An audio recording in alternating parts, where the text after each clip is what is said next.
भारत को एक और शर्मनाक शिकस्त का सामना करना पड़ा है और पाकिस्तान को एक बहुत बड़ी कामयाबी मिली है। पाकिस्तान के लिए एक अहम दिन है। परमानेंट कोर्ट ऑफ आर्बिट्रेशन ने ये फैसला दिया है कि भारत यकतरफा तौर पर सिंध ताश मुआहदे को मुअत्तल नहीं कर सकता। साथ ही साथ परमानेंट आर्बिट्रेशन ने यह भी कहा है कि भारत यकतरफा तौर पर जो सालसी अदालत का किरदार है उसको भी मुअत्तल करने की दरख्वास्त नहीं दे सकता। अहम फैसला जो है वो हुआ कुछ इस तरह से है कि भारत ने एक दरख्वास्त दी थी कि पाकिस्तान के साथ जो वो सिंध ताश मुआहदा है वो यकतरफा तौर पर मुअत्तल करना चाहता है और साथ ही साथ जो आलमी अदालत है यानी कि जो कोर्ट ऑफ सालसी अदालत है उसका किरदार भी खत्म कर दिया जाए। जिस पर पाकिस्तान के वकला ने भी एक अच्छी तैयारी करके उस अदालत में गए। परमानेंट कोर्ट ऑफ आर्बिट्रेशन ने बाकायदा अपने तहरीरी फैसले में ये लिखा है चूंकि सिंध ताश मुआहदा दो मुल्कों के दरमियान है और इसको कोई भी एक मुल्क अकेला अपनी मर्जी के तहत जो है ना ख़त्म कर सकता है ना इसमें किसी किस्म की कोई तब्दीली कर सकता है। भारत को इस कोर्ट ऑफ आर्बिट्रेशन की जानिब से दो जो है वो शिकस्त हुई हैं। एक तो ये कि भारत यकतरफा तौर पर सिंध ताश मुआहदे को मुअत्तल नहीं कर सकता। दूसरा जो सालसी कोर्ट का यानी कि जो सालसी अदालत है उसका फैसले को उसका इख्तियार भी कम नहीं कर सकता।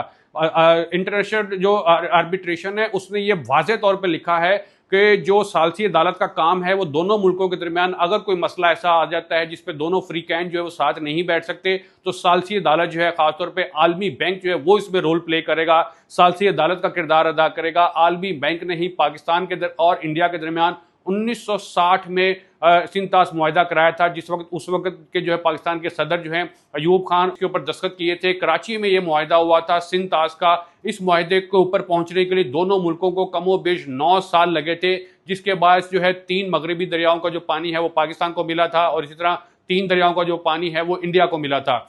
इंडिया ने पहलगाम वाक़े के बाद से ये कोशिश की थी कि सिंध ताश मुआहदे को मुअत्तल कर दिया जाए। उसने कहा भी, जिसका पाकिस्तान ने भरपूर सख्त लफ्ज़ों में जवाब दिया कि अगर इंडिया ने ऐसा किया तो पाकिस्तान इसको जंग तस्वर करेगा और पाकिस्तान उसी की जगह जाकर अटैक करेगा।